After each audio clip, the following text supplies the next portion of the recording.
evening, and good night to all of you. Welcome to the 537th episode of Nerd Dude Reviews. Today I'll be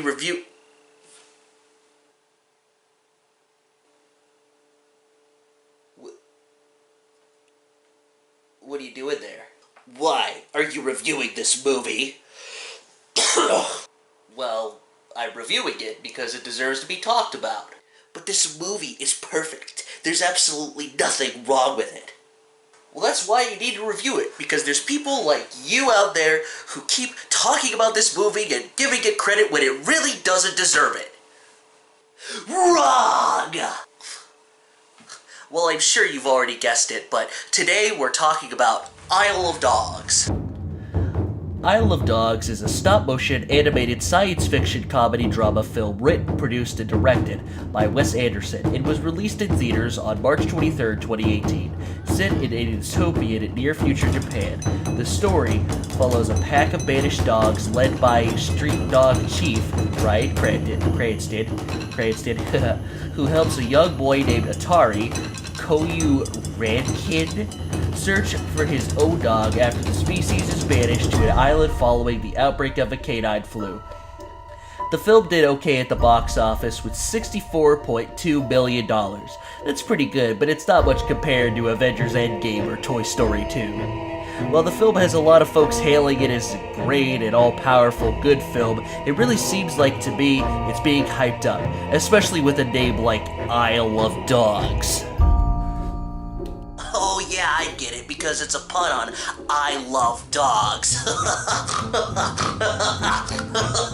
Am I right? Does this movie deserve all the credit it gets, or am I calling it correctly? Well, of course I'm correct, but I'll review it anyway to please the masses. So, let's get on to this pile of dog food known as Isle of Dogs. In a futuristic Japan, an outbreak of canine influenza spreads throughout the fictitious city of Megasaki with the risk of becoming contagious to humans. The city's authoritarian mayor, Kenji Kobayashi, ratifies an official decree banishing all dogs to Trash Island, which is immediately approved despite the insistence of Professor Watanabe, the mayor's political opponent, who states he is close to creating a cure for the dog flu.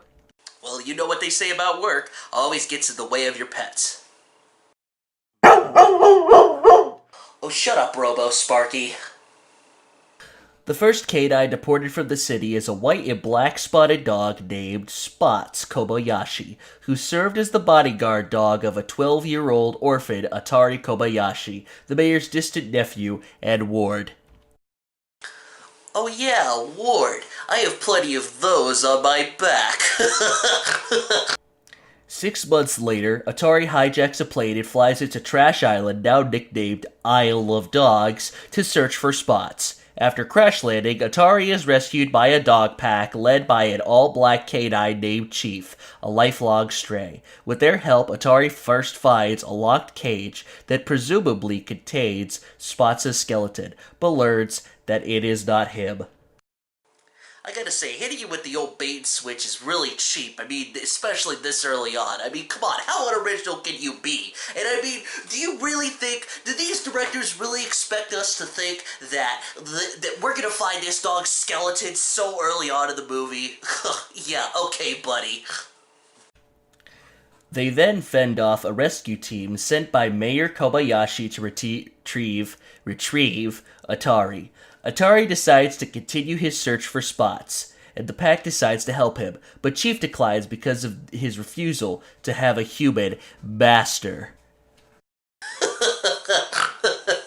Typical dog movie trope, with this one dog in there who doesn't want a master because he's so much better than everybody else or some shit like that. I mean, come on, how about some originality in this movie for once? Jesus. He is then convinced by Nutbag, a female ex-show dog, to help the boy out of obligation. The pack seeks advice from Sage from sage-like dogs Jupiter and Oracle, who surmised that Spots might be held captive by an isolated tribe of dogs rumored to be cannibals. Meanwhile, Watanabe finally develops a successful serum and shows the results to Kobayashi, who dismisses the results and refuses to lift the dog ban. The professor objects, only to be put under house arrest and killed by a piece of poisoned sushi by orders of the mayor's hatchet man, Major Domo. You know what they always say, never mess with politics. I remember the last time I messed with the mayor of Townsville. It's nerd, dude. Tracy Walker, an American exchange student and member of a pro-dog activist group, suspects a conspiracy and begins to investigate. It is revealed that Major Kobayashi and his political party are actually responsible for the dog flu outbreak, seeking to eliminate the dogs as Kobayashi's cat-loving ancestors tried to do 1,000 years ago, who were foiled by a legendary samurai boy that closely resembled Atari. During their journey, Chief and Atari are separated from the others. Atari gives Chief a bath, revealing his white and black spotted coat, and that he bears a striking resemblance to Spots.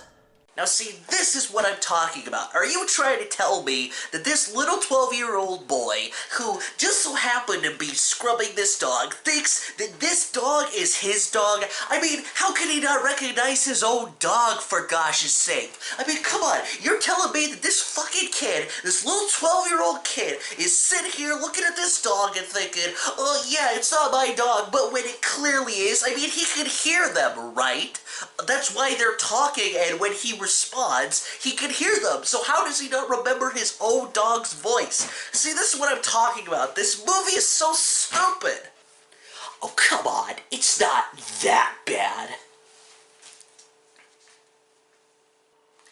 It is, though. Are you trying to tell me that this stupid kid can't remember what his own dog looks like? That's so stupid. I mean, that's just so stupid. God, I hate how many plot holes this movie has. Just to keep it going. It's so stupid that this stupid kid, it's just so stupid. It's so fucking stupid. I can't even take it. It's so dumb. Oh my god.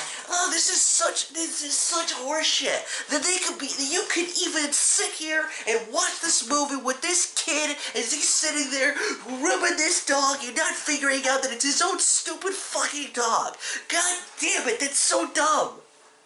The two finally begin to bond and rejoin the rest of the pack, but are ambushed by another rescue team. Spots then arrives with the dog tribe and help Atari's group to escape. Spots confirms that he is Chief's older brother and that he was rescued by the dog tribe, who were former test subjects from a secret lab that was abandoned after a tsunami. Man, people are always saying tsunamis are so dangerous, but the last time I got in a storm, I just rode the wave and got out of there. Another stupid plot hole from this movie. Spots became their leader and mated with a female tribe member named Peppermint, who is pregnant with their first litter. A little too much information, I'd say. God,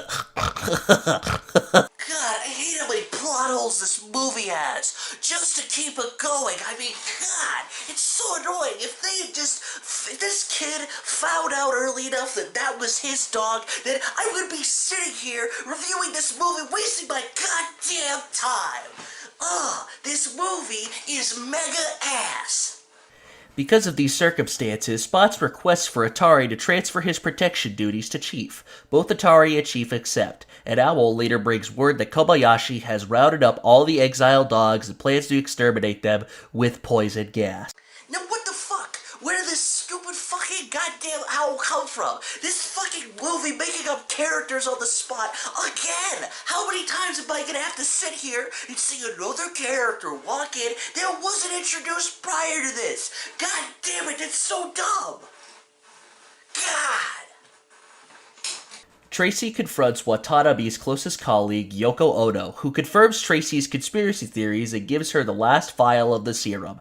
At his re-election ceremony, Mayor Kobayashi prepares to give the extermination order when Tracy presents her evidence of his corruption. Kobayashi then revokes her transfer license, meaning that Tracy would no longer be allowed to study as a transfer student. Atari and the dogs soon arrive and confirm the serum works by testing it on Chief and curing him. Yeah, another MacGuffin to keep this stupid movie going. You know, I need some help reviewing this stupid fucking movie. Hey, Nerd Dude Black, do you think you could help me out? No. This is why I never use you anymore. Atari addresses the crowd and recites a haiku he wrote and dedicated to Kobayashi, rekindling the sympathy that once existed between dogs and humans, pushing the audience to tears. Yeah, this movie sure is pushing me to tears. Tears of boredom. Touched by Atari's words, the defeated and shameful Kobayashi openly confesses to his corruption in front of everyone and officially rescinds the Trash Island decree. Enraged, Major Domo has a robot dog attack Kobayashi. Spots destroys it with one of his military-issued explosive teeth, but he and Atari are gravely injured in the process. You kidding me? This movie is so dumb. I mean, come on. That's so fucking stupid. Military explosive teeth? Oh my god. It's so stupid. Domo then presses the button to trigger the extermination, completely uncaring that it would also result in the countless deaths of the Megasaki citizens, who are now only in the way. Only in the way, who gives a shit? Only to have the extermination equipment and robots to malfunction, and fail due to sabotage from Tracy's activist group. Activist group MacGuffins. I've never seen that before. Oh wait, yes I have. Oh, this movie is so dumb. It can't even be original with its fucking MacGuffins. It's so stupid. 1 month later, Atari becomes the new mayor of Megasaki due to a legal statue in Kobayashi's stead, and has all dogs reintegrated into society and cured of the dog flu, while Kobayashi and his co-conspirators and propagandists are all jailed for political corruption, and Major Domo facing a possible death sentence under Megasaki's new laws. Tracy's, whose license was reinstated, and Atari become a couple, while Chief becomes Atari's new bodyguard dog and starts a relationship with Nutmeg. Meanwhile, Spots, recovering from his injuries, has had a statue erected in his honor, and resumes raising his litter with Peppermint under the care of a monk at a Shinto temple. Shinto, more like shito. God, this movie can't even be original with its endings. This movie ending was so bad that I shit myself so many times that I needed to get a new pair of pants. You just don't get it, nerd dude. You just sit there and complain the entire time. It says so much about society, and it has all these great moments, and you know what? You would just enjoy it if you sat there and watched it. Clearly, it's not doing a very good job. If you're gonna make a movie that makes such a clear statement like this, then make sure that it doesn't have any plot holes or MacGuffins or things to just keep it going. I mean, you have to be original with the movie that you're making. I mean, god damn it.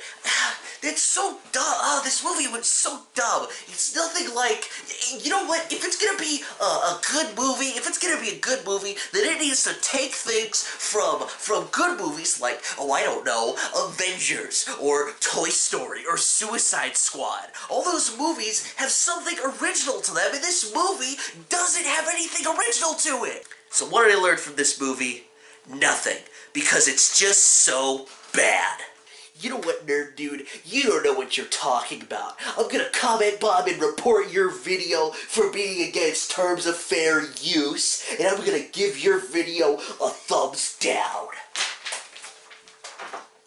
That's what's wrong with people who like this movie. They think it's so good, and it can't be perfect because it's auteur and it's trying to say something. And those people will get angry, bomb my comment section, and report the video, even though this video very clearly falls within the confines of fair use. So in conclusion, this movie is a shitty pile of poo-poo that is a disgrace to everyone, everywhere, and I give it a 0 out of 10.